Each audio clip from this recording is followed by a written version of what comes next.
At this point, we're just going to detain you. Okay. Put your hands on your back. Please let her go. Please let her go. Then give me your name. I did something wrong. She didn't. What did you She do doesn't know what I did. Okay, that's fine. I ain't... Let me talk to you over here. Okay, I'll leave it. I'll put it back. What Okay. is it that you did? I did something really wrong. Who was the Slender Man stabber with when she was caught? We're digging deeper into Morgan Geyser's transgender companion. Plus, rumors swirling about the teenager Celeste Rivas Hernandez's body. Frozen, not frozen. Why so much conflicting information? Also this hour, gearing up for our next big trial, the murder trial of Brian Walshe. Opening statements start next week, and child killer Shonda VanderArk asking for a new trial while she has a pounding headache in court. The prosecutor from the hearing will join us live this hour. It's all next, right here on Opening Statements.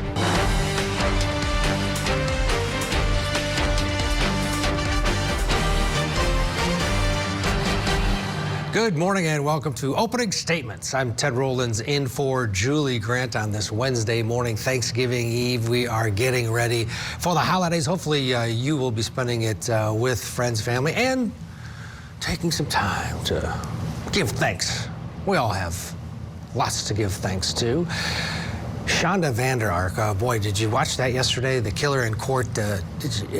She wants a new trial. We're going to dive into that. We have the prosecutor in this case. Can't wait to talk to her about it. I mean, she came in with a headache, couldn't move on, didn't want. The judge had enough of it.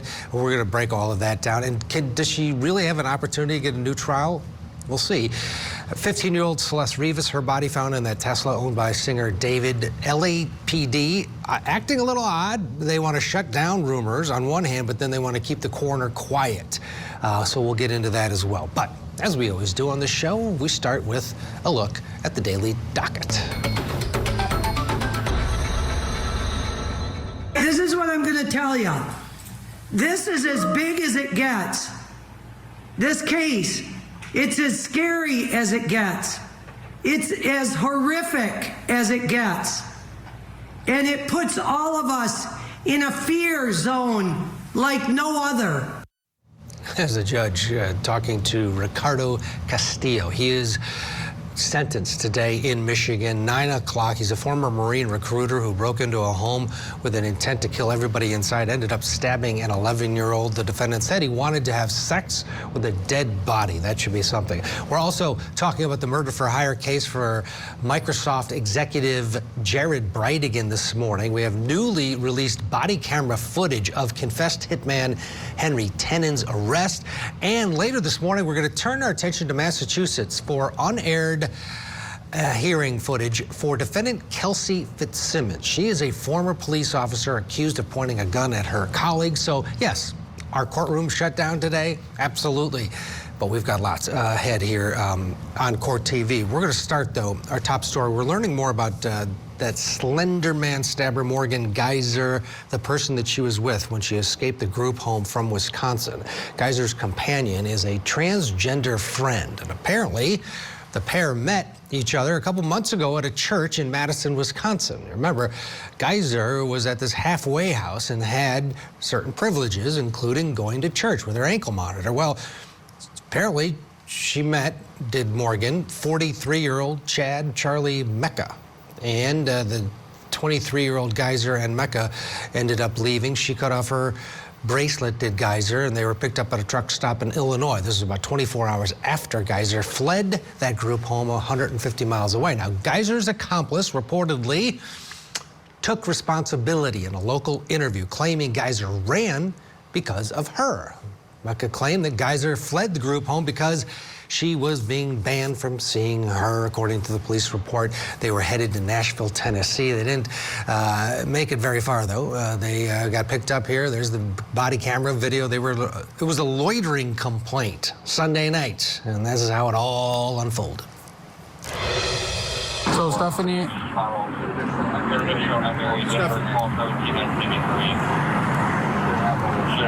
Give me your real name. Okay? Because if he comes back, no record on file also, which I hope he doesn't, because that means both of you are lying, I'm going to take you both in for fingerprints. Okay? Don't make us do all that. We just want to send you on your way. No, you can't. You guys wanted for something? Why are you hiding your name? I don't understand. But you didn't come back to anything either. Even out of Wisconsin. I just don't want my identity out. Okay. It's just personal preference. Okay. You can have that personal preference, but we're going to have that preference of taking you in and fingerprinting you. Okay? That's what we're going to do. Is there any way to avoid that without that? Yeah, give us your right name. Just give us your real name and that's We can it. go on our way. We don't want to mess with you. We don't want to take you in and fingerprint you. But if that's what I have to do, I have to make sure you're not wanted for anything, no homicides or anything like that. That's it. I can promise you that Okay. much, and I know I don't know you and you don't know me. I know. Okay? So You just gotta identify give who your you guys name. are, that's it. make sure you ain't wanted for no warrants, and then you're Okay. good. Stephanie, one last chance. Both of you guys have the last opportunity. This is your last opportunity. Okay, let's try this again. I don't know what you're What's so your scared what's about. what here? What's your last name? Please just let me go. Please, I didn't break the Can we law. please let her go? So I didn't You break did the by law. lying to break the in- officer. And you guys are loitering House here. statute of obstruct identification at this moment, which is a Class A misdemeanor. It's a arrestable offense. Therefore, you can be placed under arrest for that. Both of you, because you lied and you lied.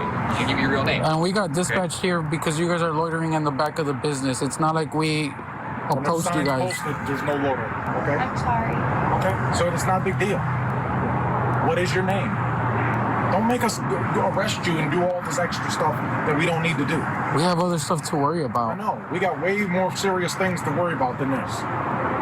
But we got called here. It ain't like we just walked up and started messing with you. All right, eventually Morgan Geyser fessed up, said, Google me, I did something horrible, and admitted who she was. She was taken into custody there in Illinois, made her first initial court appearance yesterday in Illinois. She's expected back on Tuesday. Now, the other person, Mecca, was arrested but was released. Geyser appeared and waived her right to extradition during that hearing yesterday. So she'll be headed back to Wisconsin, and then it will be time to sort it all out. What do you do with her? How do you handle now Morgan Geyser? All the work that went into her conditional release into that halfway house from the state mental hospital is, I guess, gone, right? Well, let's find out. Let's talk about it with our experts. Let's bring in criminal defense attorney and former prosecutor Franz Borchardt, criminal defense attorney, civil rights attorney, Casey Early, and law enforcement analyst and trial consultant Sonny Slaughter. Good morning to all of you. Franz, this case, you just can imagine the disgust that all of the people that worked to get her out of that mental hospital into the halfway house in Madison is now gone, obliterated. Waukesha County has already said they're going to be urging the state to file a motion to basically repeal that conditional release and send her back to the state hospital. Your thoughts? Well, I think that that's the appropriate move. In the absence of some kind of plan, I don't see how you can justify not revoking her. Now, on the other side of it, Ted, and I'm going to say something that's probably not very popular, this is what individuals with mental health issues do.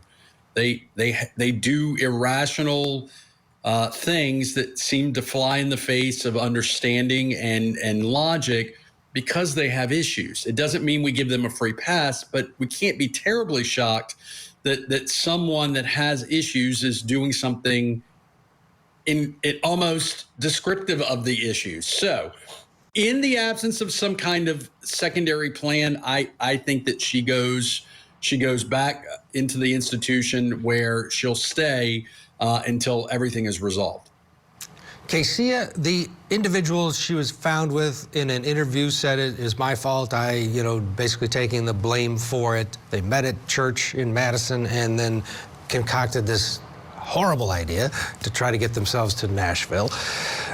Does that help her, hurt her in any way that this other person may have coerced her to do it? I don't see how that really helps, because at the end of the day, it wasn't like she was under duress or she was forced. Like, she still left on her own free will. She still cut off the GPS monitor on her own free will. And, you know, I take the position that this is totally a violation. This shows that she is not ready to go back into the public. She's not ready to follow the rules. And frankly, I don't even believe that her mental illness or issues came into play here, because she was sound enough to give the wrong name. I mean, look how long law enforcement was standing there just asking for her name to identify herself. She misled them. She continued to, carry on until finally she said, I did something bad. She's in the right state of mind. She didn't want to be there. She violated the rules. Revoke any conditional release. Send her back to the psychiatric hospital, because she clearly needs the help that she so desperately is calling for. And she's a danger to the community. So if I was the prosecutor, I'm going all in. Go back. You can't follow rules. Sonny, from an investigative standpoint, these cops did a great job just not letting it go. I mean, clearly, they didn't want to deal with this. There's a couple kids sleeping in the back of a convenience store. They get out of here. Just tell us your names and you can go home. But they didn't. They stuck with it and ended up taking her into custody. What should happen to her now? First of all, good morning to everyone. She should have never been released. I was never for her release, because I did not believe that she was ready for it, because she committed too many violations while she was still in their care. On the internet, her interactions with individuals that she should not have been interacting with. Law enforcement did a wonderful job, but it was 3 law enforcement officers trying to get information from her and the other individual. And like Casey said, that was far too much time. They wasted resources. She cut off an ankle monitor. I do not believe this is related to her alleged mental health issues. And when I say alleged, what she had at 12, she does not have right now. She has full capacity of her thought, and she was ready to evade law enforcement. And I think she should go back immediately and should not be released. They did not have a proper plan in place. And this person is a danger to all of us, and particularly to the victim, who was never notified that she had escaped. This is horrific, and Wisconsin needs to get it together right now. Yeah, there was an issue there with the notification of the family that was the victim in this case. Franz, what happened? So help me understand. Goes from a mental hospital, prosecutors fight it. She ends up convincing a judge for this conditional release at a halfway house with a... Is there no monitoring at all in a halfway house? How is she? She just gets to go wherever and meet whoever, and is that how it works? There may not be monitoring in this halfway house, but most halfway houses have monitoring. And look, this is an individual that cut off their ankle monitor. So the systematic failure is who was personing or manning the ankle monitor when it was cut off or when it stopped becoming responsive. You know, who was alerted. The halfway house, somebody should have noticed, hey, she's gone. Like, maybe we need to alert somebody. So yeah, this is the secondary issue is the failure of the monitoring. And this isn't, by the way, Ted, this is a bigger conversation, national trend of monitoring companies not really monitoring. So I think that's a huge red flag in this state of how is it in the world, because it could have been so much worse. Yeah, absolutely. If she had escaped, cut it off and done something, it would have been night and day from what it was. Everybody stick around. We're going to get a break. When we come back, still ahead on opening statements. There were also more Google searches on January 2nd. Hacksaw best tool to dismember. Can you be charged with murder without a body? Can you identify a body with broken teeth? We're spotlighting the murder trial for Brian Walshe. Opening statements set to begin next week. But first, so many rumors swirling in the death investigation of teenager Celeste Rivas Hernandez. What really happened to her? We'll break it down when we return. Stay with us.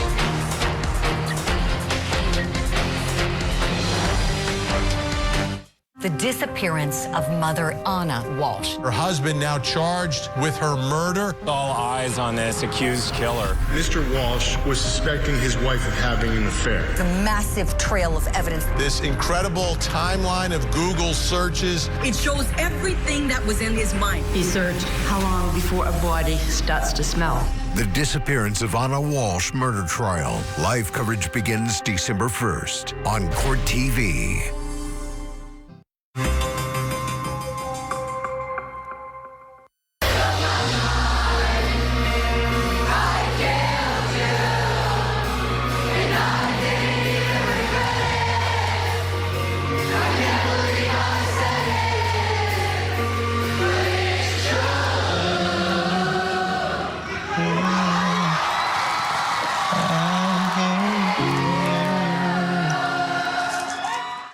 That's Singer David. A lot of conflicting information about him and the body found in his Tesla.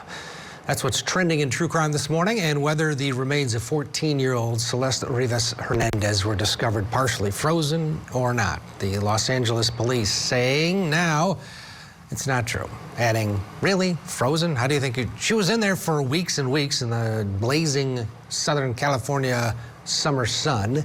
Of course, her body was not frozen. That's what the LAPD is now saying. Court order requested by the LAPD, though, has halted the release of all records and details associated with her death. Singer David has been identified as a potential suspect. There's word of another possible unidentified second suspect. Multiple sources say David is no longer cooperating with authorities, but no arrests have been made. So we're asking why all the conflicting information, and wouldn't it just be easier to release the official information to stop the rumors and find out exactly what happened to Celeste? Well, attorneys Franz Borchardt, Geyser Early, and law enforcement expert Sonny Slaughter still here. Sonny, start with you on this. The investigation, it's long. On one end, no one's going anywhere. The body decomposed. What do you think's happening here, and what are the hurdles for the LAPD in terms of figuring out what happened? You know, I think this case is so interesting. But I think that is really important, as much as we all want the information, in order to protect the integrity of the investigation, which is still ongoing, that they need to tamper down on the release of any information because it can interfere with the investigative process. While I'm a proponent of sharing information with the public for transparency, I am also a staunch proponent of ensuring that law enforcement is doing everything that they must do and can do to get the right person, because far too often there's questions about whether the person that they have in custody is the right person. And if we don't protect the integrity of the investigation, they can't ensure that they have everything that they need, and then they come up against someone like me behind the scenes saying, you didn't do this right, and that's why it's falling apart. So while we want information, they need to hold it close to the vest in order to get the right information and the right culprits of this particular crime. The problem, of course, with a high-profile case like this one is the wrong information gets out into the public sphere. We've got conflicting information basically from the beginning. Frozen body, that was out there, that was floated out there. We also had these reports that she was dismembered or decapitated. Well, that's not clear anymore. And then David's cooperation. At first, David's people came out right away. Oh yes, cooperate, doing everything we can. And now we're hearing again from whispers out of the LAPD sources is that no, he's not. He's not cooperating at all. And so this is an issue, I would think, in a high-profile case, Casey, because if I'm the family and I'm thinking, what, she was frozen and she was decapitated and her arms and legs were possibly taken off, it's horrifying. So they want to do some damage control on one end. On the other hand, they're shutting down the medical examiner, don't want anything released. Your thoughts overall on how they're handling it and how tricky it is, really, this tightrope? Yeah, I mean, there is several different types of information that's coming out that is conflicted. And I think that this is the law enforcement trying to give information to the public, but also continue their investigation. I mean, this case is filled with questions, but there's also some obvious things that even the public can see. We knew that he had some involvement, right? But typically in cases like this, and I deal with murder cases all the time, what law enforcement or even the state will do is take the weakest link. So now there is reports that there was a second possible suspect that assisted with dismembering or transporting the body. So maybe there's a possibility later on down the road when charges are formally filed that they'll take that weakest link and possibly use him to testify against David, who we all know is the prime suspect in this case. We know that there could have been a possible relationship. We know the matching tattoos and the possible motive. But in this case, there's a possibility that the second suspect may testify against him and then be charged with accessory after the fact. But again, this is typical with high-profile cases. You want to give some information to the public, but the downfall is if it's still an ongoing investigation, typically that changes. So this is typical. Franz, how important is the fact that her body was in that frunk, as they call it, the front part of that Tesla, for weeks and weeks and decomposed to the point where there's maybe a situation where they don't know the cause of death and they don't have enough from her remains to really build a murder case, if indeed that's what they believe happened. But because if you think it could have been a drug overdose, getting rid of the body, could have been a myriad of things. How difficult might this case be if and when it enters a courtroom? I think it becomes difficult to convict for a murder if you can't determine what the cause of death is. It doesn't necessarily mean you can't pursue some kind of wrong behavior. Look, there's a phrase, possession is 9/10 of the law. Where's the body?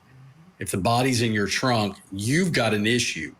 And just because they haven't moved on him yet doesn't mean they won't move on him. But bigger picture is if they can't determine the cause of death, that's going to be a big, big problem. But also the other piece is, Ted, this is not just a homicide. There are other major red flag questions. How old is she? What was she doing where she was? These are questions that are going to possibly leave prosecutors some wiggle room on what they can decide to pursue and when they decide to pursue it. Absolutely. And this is an up-and-coming artist who was really taking off. And there were rumors, online that this was an inappropriate relationship. We're talking about a 14-year-old girl involved possibly with this singer. Sonny, getting someone to crack, I would think, is massive in a case like this, and time is on investigators' side. You're absolutely right. They need the right person. They need them to be skillful in their questioning and technique. And I think they're going to take as much time as they need to get it, if they want to get it done right. And as Franz just said, there are some underlining things. Is she the only one? And I'm talking about not necessarily that's deceased, but potential for other individuals who are young, who are in this orbit. Any other sexual abuse, any other trauma, what's going on around here? So they need a person with excellent investigative skills, particularly someone who can interview really, really well and relate to the individual. We'll see what happens. And Casey, this is an up-and-coming artist. This isn't someone with a ton of banked credit, if you will, in the public sphere. His notoriety, it's not going to help him at all, is it, in terms of getting any sort of break?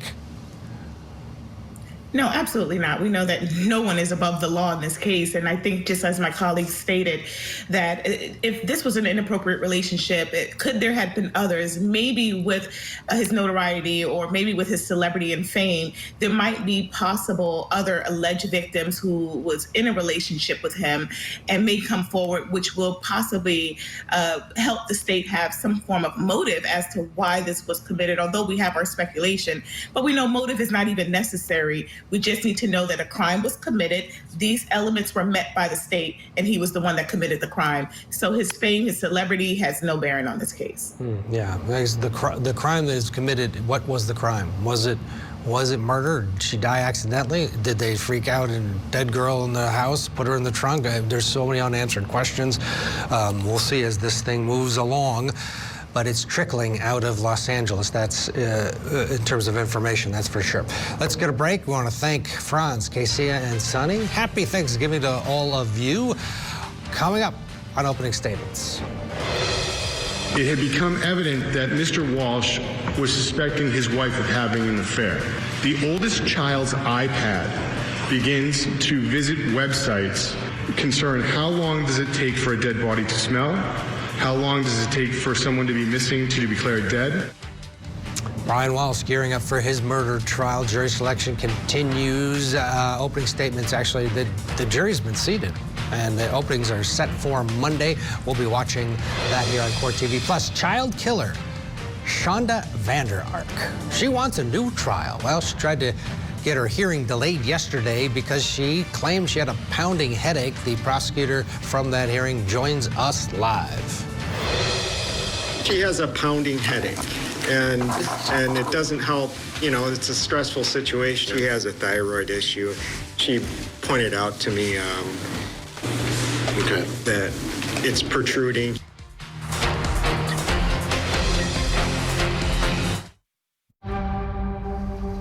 Welcome back to Opening Statements. I'm Ted Rollins in for Julie Grant on this Wednesday before Thanksgiving. Good to have you along with us. This morning, our spotlight is on Brian Walshe, the Massachusetts father accused of murdering and dismembering his wife, Anna. Her body's never been found. Opening statements are expected to begin in this case on Monday. How did we get here? Well, Court TV's crime and justice correspondent Matt Johnson fills us in.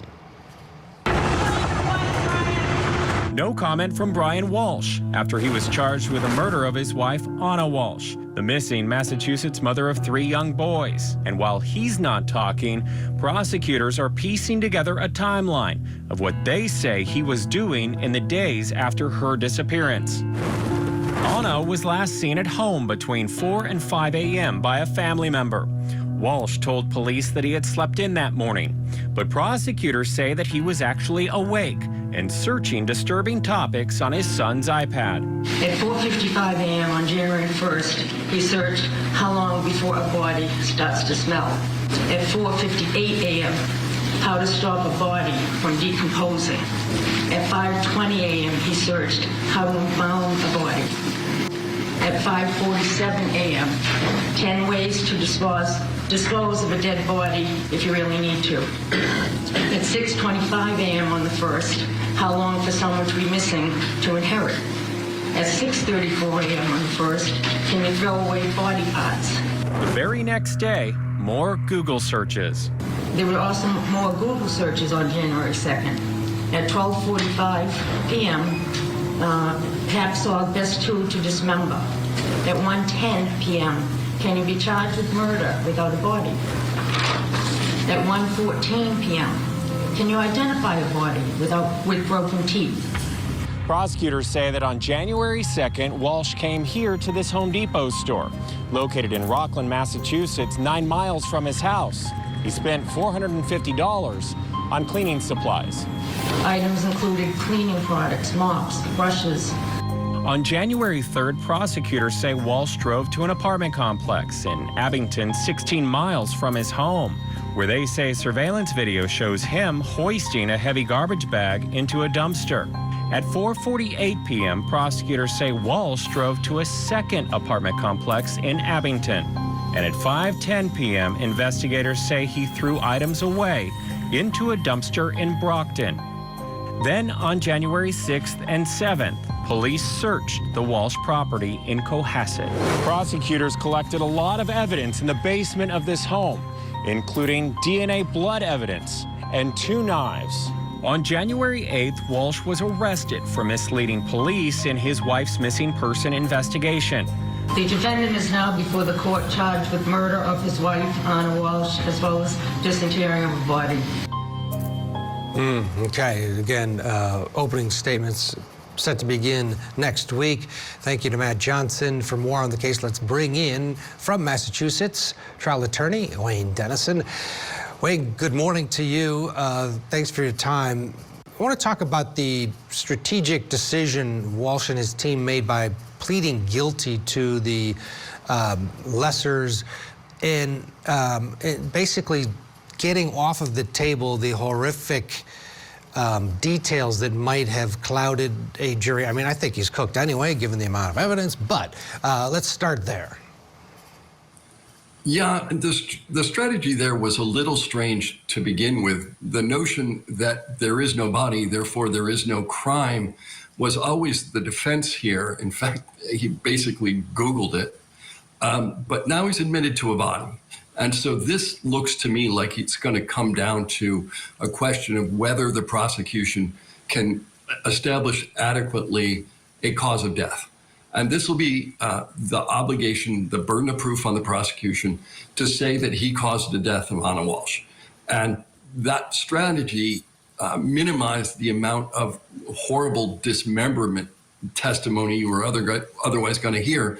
But that evidence is nevertheless coming in.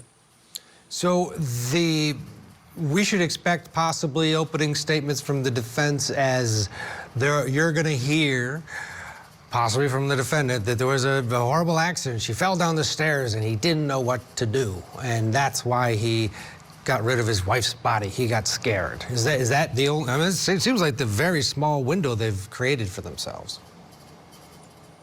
There are two paths here that I see possible, and they may in fact be combined. They're either going to come forward with an explanation as to how she died and then try to sell it. And the only way you could possibly sell it is with Brian Walshe testifying. But he has some impairments to begin with, given his pending criminal charges and the fact he was on house arrest. Or they're just simply going to come in and say, he's been charged with first-degree murder. The prosecution has an obligation to prove it beyond a reasonable doubt. They cannot prove cause of death. They cannot prove premeditation. They cannot prove extreme cruelty in the manner in which he died. Therefore, they cannot prove first-degree murder. How much play is this getting in New England? Is this a case people are monitoring? It's getting an enormous amount of play, second only to the Karen Reed case that was tried in the same courthouse. It's very well known.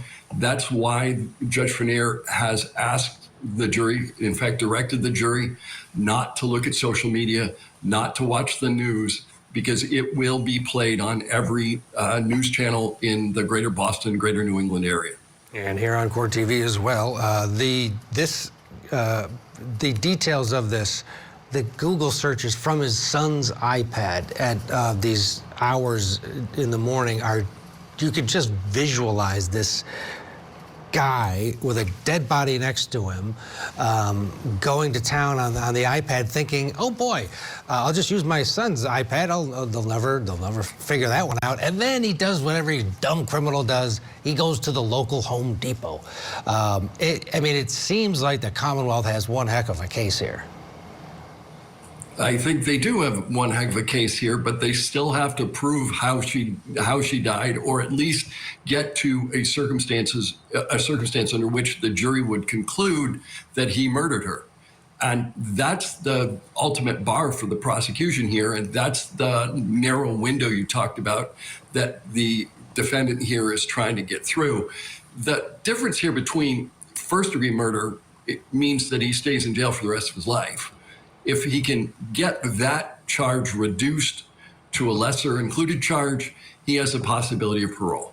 Yeah, we'll be watching to see it all play out. I think the opening statements will really be telling to see which strategy the defense is going to go with as we get ready here. We'll all be watching. Wayne, as always, thank you. Have a great Thanksgiving. Appreciate your time on this Wednesday. Still to come. Would it be your preference to testify at another time? Absolutely. I feel like garbage. Will child killer Shonda VanderArk get a new trial? She was in court yesterday for hearing, but as you heard, she felt like garbage, maybe too many apples consumed over the last week. Prosecutor from that hearing is going to join us live next. Do you think you deserve to die for murdering those innocent people? You tell me. Can you see how damning that evidence is? How do you explain that? My goal is to make sure that you remember me for the rest of your life. Oh my God. It looks more like fury than fear. I feel guilty for that. You felt guilty because, frankly, you were guilty. Interview with a Killer. Marathon starting Friday, 5/4 Central. Only on Court TV. Based on what I have, I don't think there's good cause for an adjournment based on a headache, because that's all really the record's been made. And the only person that can judge if she really has a headache or not, quite frankly, is Miss VanderArk. And I don't know if she's telling the truth or not. I have no clue. The old headache excuse didn't work. Not with this judge. Didn't buy it. And the hearing yesterday went on for convicted child killer Shonda VanderArk. She wants a new trial. She, of course, was convicted of torturing and starving her 15-year-old son, Timothy, to death. Of all of the defendants we've had here at Court TV, she ranks up there with the most hated. The crimes that she was convicted of are just deplorable. At the end of the day, Timothy lost his life in an excruciating way. And she's now blaming her former attorney, Fred Johnson, for her guilty verdict and says that he was ineffective. So here we are. VanderArk tried to delay Tuesday's hearing, though, saying that she was sick and had a bad headache. Here's what she said about her condition when testifying. Well, first off, your medical condition, let's just briefly go through that. How's your condition right now? I'm miserable. I'm lightheaded. My head is just splitting. The back of my neck hurts constantly. It's something that goes along with the thyroid issue, I guess. I've been shaking. This is almost constant now. It started a couple days a week for a few hours at a time, and it's almost constant now. Would it be your preference to testify at another time? Absolutely. I feel like garbage. All right, here's VanderArk's former attorney, Fred Johnson, being questioned by VanderArk's appellate attorney. From day one, Ms. VanderArk said that she was not guilty of this offense. She maintained her innocence. Is that correct? As I've said, I never asked her if she did it, and I don't recall her saying, I didn't do this. So bottom line is the hearing is going to be continued at a later date. VanderArk's testimony will continue as this moves through. It's the other thing to think about here is she's an attorney, and she's a smart one at that. Passed her bar, apparently, just missing one question. And so she's on some level an admirable foe in terms of this. Well, let's bring in the other side. State attorney on the case, Muskegon County Assistant Senior Prosecutor Heather Bloomquist is with us this morning. Let's start with the hearing yesterday. First we heard about her apple eating escapades earlier in the week in prison, and then she shows up with a splitting headache, wants to continue the hearing that she wanted to try to get herself out of prison. Overall, what are you dealing with here, trying to go up against this very unique defendant? Well, first, thank you for having me on this morning. And as it relates to this case, you're right. This is a very unique circumstance in that this defendant has more knowledge based on her training. And so I think that leads to some gamesmanship, as Judge Casel had mentioned, that he had found that there was some gamesmanship with this delay. And so it does create a unique set of circumstances for the prosecution.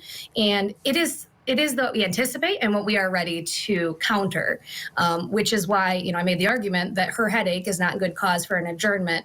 And I would say many attorneys throughout the whole nation would say they've proceeded to court with a headache or with some ailment, and they just push through.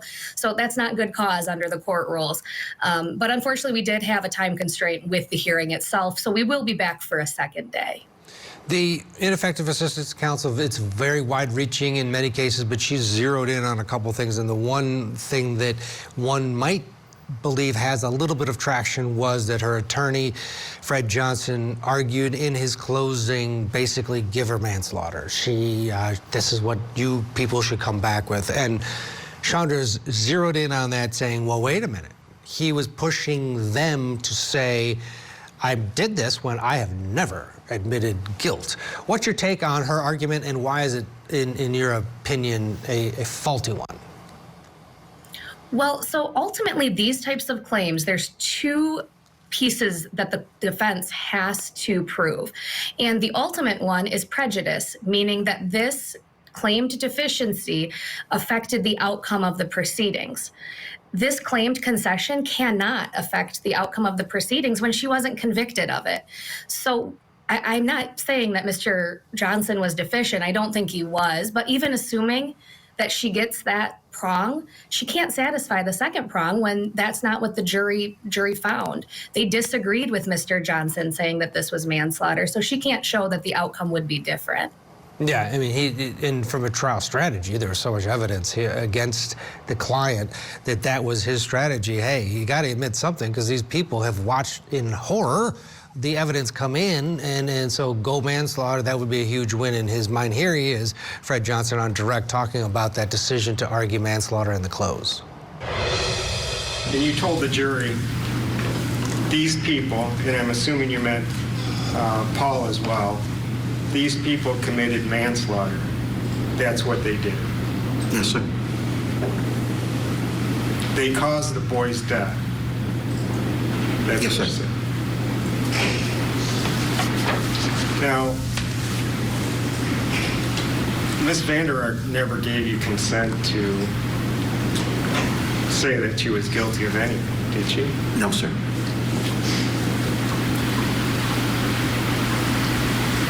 And so you kind of took it upon yourself to make that argument to the jury.